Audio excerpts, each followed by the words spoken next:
Y bueno, la reflexión del día de hoy se encuentra en el libro de Josué, capítulo 11, versículos del 16 al 23. Dice así la palabra del Señor. Así que Josué conquistó toda la región, la zona montañosa, todo el Negev, toda el área que rodea la ciudad de Gosén, las colinas occidentales, el valle del Jordán, los montes de Israel y las colinas de Galilea.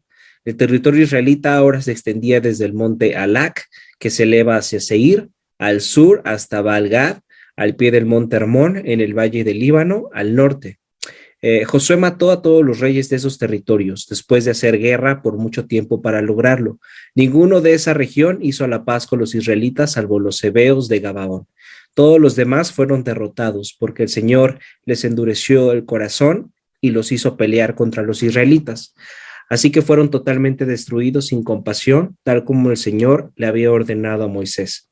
Durante ese periodo, Josué destruyó a todos los descendientes de Anac, quienes vivían en la zona montañosa de Hebrón, Debir, Anab y en toda la región montañosa de Judá e Israel. Los mató a todos y destruyó sus ciudades por completo. No quedó ningún descendiente de Anac en la tierra de Israel, aunque algunos todavía permanecían en Gaza, Gad y Asdod. Así que Josué tomó el control de todo el territorio, tal como el Señor le había indicado a Moisés, le dio la tierra al pueblo de Israel como su preciada posesión y repartió el territorio entre las tribus. Entonces, por fin, la tierra descansó de la guerra. El nombre de la reflexión de esta noche es nuestra relación con Dios. Y entonces tenemos este libro de Josué, los que estamos siguiendo el plan de lectura anual, estamos leyendo actualmente el libro de Josué y a lo largo de estas páginas podemos ver la conquista de la tierra prometida. De eso es de lo que nos habla el libro de Josué, de la conquista de la tierra prometida. Y fíjense, después de los 40 años que el pueblo de Israel estuvo en esclavitud en Egipto, por fin llegaron a la tierra prometida. Moisés murió antes de que llegaran y entonces Dios levantó un nuevo líder, a Josué. Pero el problema con la tierra prometida es que no estaba deshabitada. Había varias naciones que vivían ahí y que el pueblo de Israel tenía que vencer y conquistar de la mano de Josué para poder por fin estar en esa preciosa tierra. Y la reflexión del día de hoy está en el capítulo 11 del libro. Los que siguen el plan de lectura ya leyeron acerca de las diferentes batallas que el pueblo de Israel tuvo que librar y ahora se podían percatar, ahora podrían ver cómo todas las promesas que les había hecho Dios se estaban cumpliendo. Y fíjense de nuevo lo que dice el versículo 16. Así que Josué conquistó toda la región, la zona montañosa, todo el Negev, toda el área que rodea la ciudad de Gosén, las colinas occidentales, el valle del Jordán, los montes de Israel y las colinas de Galilea. El territorio israelita ahora se extendía desde el monte Alac, que se eleva hacia Seir, al sur hasta Baal-Gad, al pie del monte Hermón, en el valle del Líbano, al norte. Josué mató a todos los reyes de esos territorios. Algo que tenemos que darnos cuenta en el libro de Josué es que tenemos mucha información histórica. ¿Se dan cuenta la cantidad de nombres de las ciudades, de valles y de los montes que hay en lo que acabamos de leer? Debemos entender que todos los detalles que tenemos en este libro de Josué son de mucha importancia para nosotros. No es solo que el autor bíblico quiera darnos información para llenar las páginas de nuestras Biblias con muchos nombres e información y ya, sino que lo que quiere el autor es que podamos entender cómo todos estos eventos de la historia de la redención en verdad ocurrieron. Esto es muy importante porque muchas personas piensan que la religión cristiana es otra religión, entre muchas más, en las que encontramos los seres humanos un poco de consuelo para el dolor que sentimos en esta vida.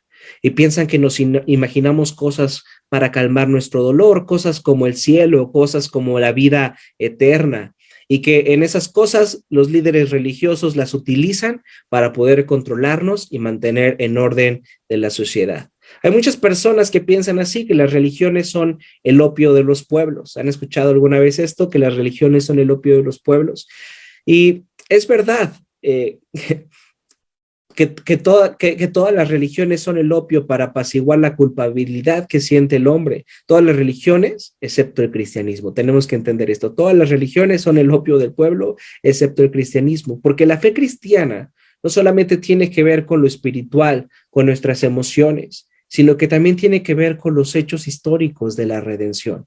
Fíjense, Dios promete salvación a su pueblo y luego cumple esas promesas. Y ahora nosotros en el futuro, aquí en el pleno siglo XXI, podemos ir a nuestras Biblias, vemos estos eventos y los interpretamos de tal forma que nuestra fe tiene sentido en el contexto de la historia. Entonces, todos estos eventos están en nuestras Biblias y podemos reflexionar en ellos para tener la seguridad de que nuestra fe es una fe histórica, es una fe que está sustentada en hechos que en verdad sucedieron.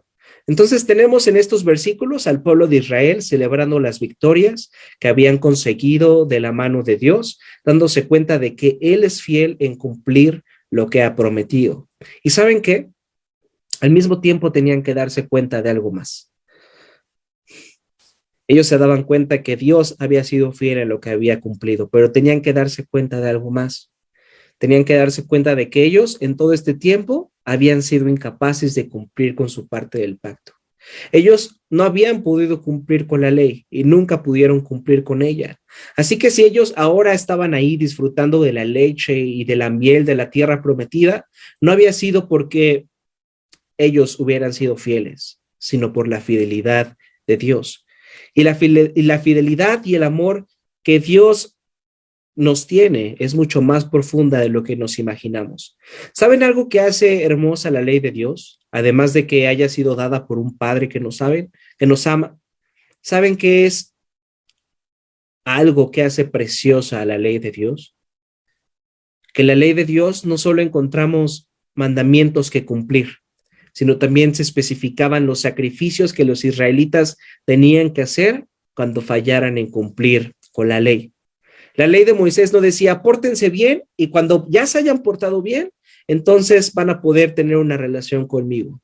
No, lo que la ley de Moisés dice es, ustedes no se pueden portar bien. Tienen que ofrecer sacrificios por su pecado.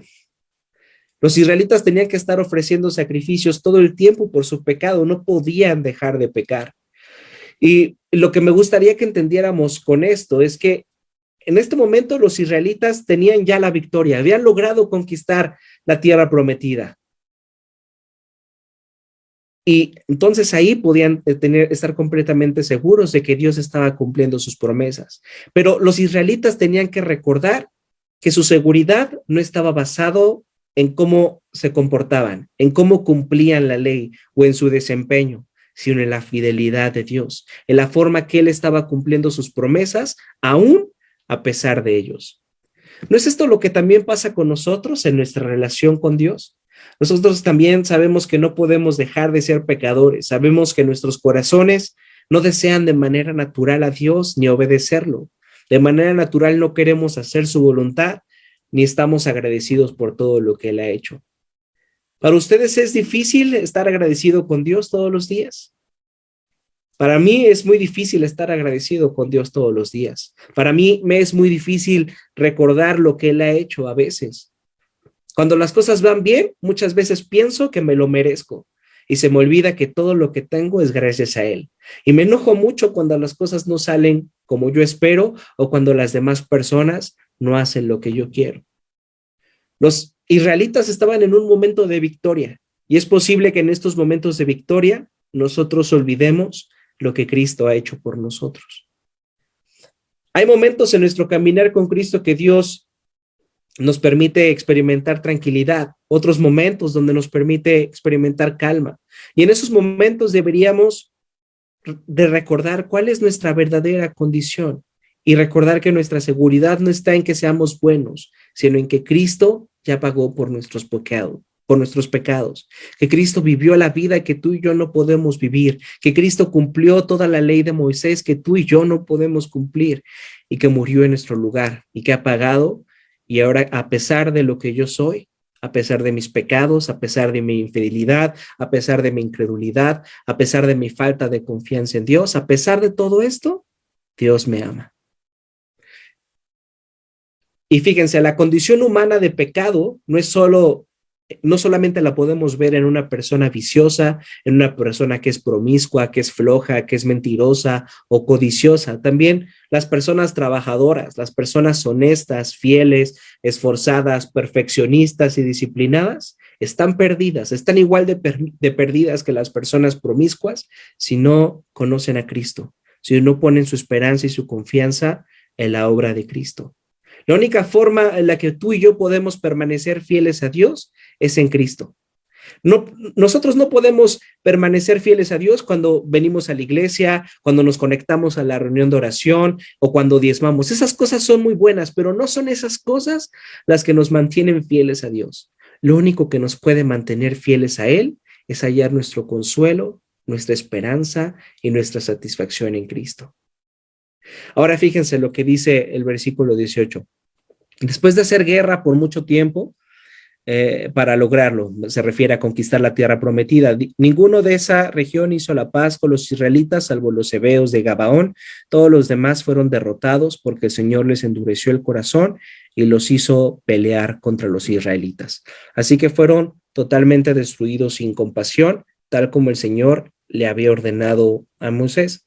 Y entonces los expertos dicen que esta etapa de conquista de la tierra prometida, toda esta etapa del libro de Josué, tardó o duró alrededor de 7 años. Y la pregunta que tenemos que hacernos es, ¿por qué duró tanto? ¿No los había hecho ya esperar demasiado en el desierto? ¿Ya habían tardado ahí 40 años? ¿Por qué todavía tardar 7 años en pelear, en luchar, en conquistar las naciones que habitaban la tierra prometida? Fíjense, Dios quería que aprendieran y desarrollaran cosas que no conocían en ese tiempo. Por ejemplo, el pueblo de israelitas no conocía cómo hacer la guerra, cómo luchar con todas estas naciones. Y en estos 7 años ellos aprendieron a luchar, ellos aprendieron a hacer la guerra. Entonces, este tiempo fue un tiempo que Dios utilizó para enseñarle a los israelitas diferentes cosas. Pero lo más importante es que Dios les enseñó en este tiempo, en estos largos 7 años, a aprender a confiar en el Señor, a aprender que la victoria que ellos tenían no era por sus méritos, no era por sus capacidades, no era por su fuerza, sino por la fidelidad de Dios. Y tenemos esta historia de la lucha o de la conquista de Jericó, una nación poderosa. Y ellos estaban obedeciendo a Dios, y entonces con el simple tocar de la trompeta, los muros cayeron. Y después se enfrentaron a una nación insignificante como lo era Ai, pero ahí lo hicieron en desobediencia a Dios y entonces perdieron. Entonces el pueblo de Israel en todo este tiempo, mientras estuvieron en lucha por la tierra prometida, entendieron que ellos lograban esa victoria, no por sus capacidades, no por su desempeño, sino por su confianza en el Señor. Era por causa del Señor que ellos podían vencer y disfrutar de la tierra prometida. Y así nos pasa a ti y a mí. Tú y yo hemos venido a Cristo y hemos tenido que pasar por diferentes pruebas o dificultades. Algunos de nosotros hemos tenido que pasar por etapas donde nos sentimos muy enojados, muy frustrados, etapas donde nos sentimos muy motivados, otras donde no nos sentimos tan motivados, etapas donde tienes una buena relación en tu matrimonio, etapas donde no tienes una buena relación en tu matrimonio, etapas donde tienes una buena relación con tus hijos y otras etapas donde estas relaciones probablemente están rotas. Fíjense, Dios pone a los israelitas en una condición donde puedan confiar en Él, porque debemos de recordar que no todas las naciones que vivían en la tierra prometida fueron completamente eliminadas. Algunas personas todavía vivieron ahí y en el futuro, en historias que seguiremos leyendo a lo largo de este año en nuestro plan de lectura, veremos que esas naciones que estaban ahí junto con el pueblo de Israel en la tierra prometida les trajeron muchos problemas. ¿Por qué? ¿Por qué no Dios exterminó a todas a las personas que estaban ahí? ¿Por qué no los dejó disfrutar ahora por completo de la tierra prometida después de esos 40 años en el desierto y después de estos 7 años de conquista? ¿Por qué no los dejó disfrutar? Porque Dios no está interesado en nuestra comodidad. Dios no está interesado en nuestra felicidad, sino Dios está interesado en nuestro corazón. Dios quiere que en medio de las circunstancias que tú y yo experimentamos, aprendamos a confiar en Él, aún en medio de las dificultades. A veces Dios nos pide que confiemos en Él en medio de enfermedades. Otros tenemos que experimentar quizá la muerte de un ser querido y hallar nuestro consuelo en el Señor. Otros tal vez tenemos que experimentar la realidad de las relaciones, de nuestras relaciones rotas, la realidad del pecado de otros y la realidad de nuestro pecado. Así como muchas personas nos han fallado y nos han decepcionado, así también nosotros hemos decepcionado y hemos fallado a otras personas. Así que el problema no está en nuestras circunstancias, en las cosas que hay a nuestro alrededor, sino el problema está en nosotros mismos, en nuestro corazón. Y esta es la más grande lucha que vamos a tener que experimentar todos los días. No con la condición en mi trabajo, no con los problemas en mi trabajo, no con las condiciones del país. La 4T no es nuestro mayor problema, nuestro jefe no es nuestro mayor problema, nuestros compañeros en el trabajo no son nuestro mayor problema, la enfermedad que tenemos no es nuestro mayor problema, no. Nuestro mayor problema es nuestro corazón, un corazón que le cuesta muchísimo mantenerse fiel a Cristo. Un corazón que que busca otros dioses que adorar antes que Cristo, que busca otras cosas en este mundo en que consolarse antes que Cristo. Esa es la verdadera lucha que tú y yo tenemos que enfrentar día tras día. Y estos hechos históricos de la conquista de la tierra prometida de Israel nos demuestran un hecho real de nuestro corazón. Estamos en una lucha constante con el pecado que hay en nosotros mismos. Ahora fíjense lo que dice el versículo 23. Así que Josué tomó control de todo el territorio, tal como el Señor le había indicado a Moisés. Le dio la tierra al pueblo de Israel como su preciada posesión y repartió el territorio entre las tribus. Entonces, por fin, la tierra descansó de la guerra. Entonces, tenemos diferentes momentos en nuestra relación con Dios. Hay momentos en los que nos sentimos seguros, hay otros momentos en los que nos sentiremos desafiados, y hay otros momentos en los que el Señor nos va a permitir que sintamos paz, que podamos descansar. El texto dice que por fin la tierra descansó de las guerras. Los israelitas experimentaron una paz, pero esta paz no duró mucho tiempo y nos daremos cuenta a lo largo de nuestra lectura este año. Pronto los problemas entre las tribus surgieron. Pronto los problemas con los pueblos vecinos surgieron. Pero sobre todo los problemas con su propio corazón surgieron. Estos problemas del pecado con su corazón, que los alejaban constantemente de Dios. Todo esto haría que esta paz que ahora ellos estaban experimentando un día llegara a su fin. Tú y yo en nuestro caminar con Cristo vamos a tender a olvidar todas sus bondades. Yo muchas veces solamente empiezo a disfrutar de todo lo que Dios me ha dado y me olvido de agradecerle. Cuando llega la noche y puedo descansar en mi cama, me olvido de agradecer a Dios. Cuando puedo disfrutar de comer junto a mi esposa, a veces me olvido de agradecer a Dios. Cuando las cosas salen como quiero, muchas veces me olvido de agradecer a Dios. ¿Tú recuerdas que todo lo que tienes, que todo lo que posees, el puesto que tienes en el trabajo, tu familia, que hoy puedas estar bajo un techo, ¿tú recuerdas que todo esto son bendiciones que Dios te permite disfrutar? Yo no. A muchas veces se me olvida. Otras veces sí lo recuerdo, pero muchas veces también se me olvida.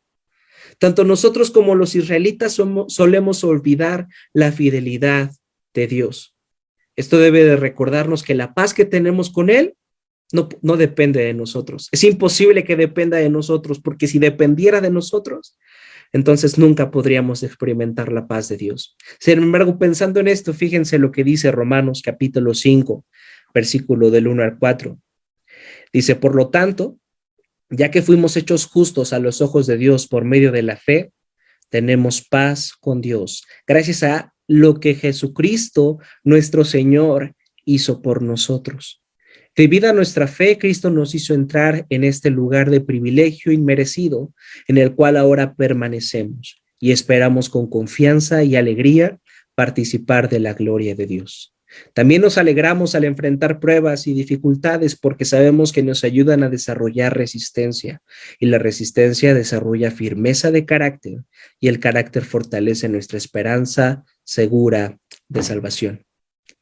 Esta noche es un buen momento para recordar que nuestra paz no depende de nosotros, sino que nuestra paz depende de lo que nuestro Señor Jesucristo ha hecho por nosotros. El día de hoy, tú y yo nos podemos acercar en oración ante Dios, seguros de que Él nos escucha, no por lo que nosotros hayamos hecho, no por nuestro desempeño, sino gracias a lo que Cristo ya hizo por nosotros.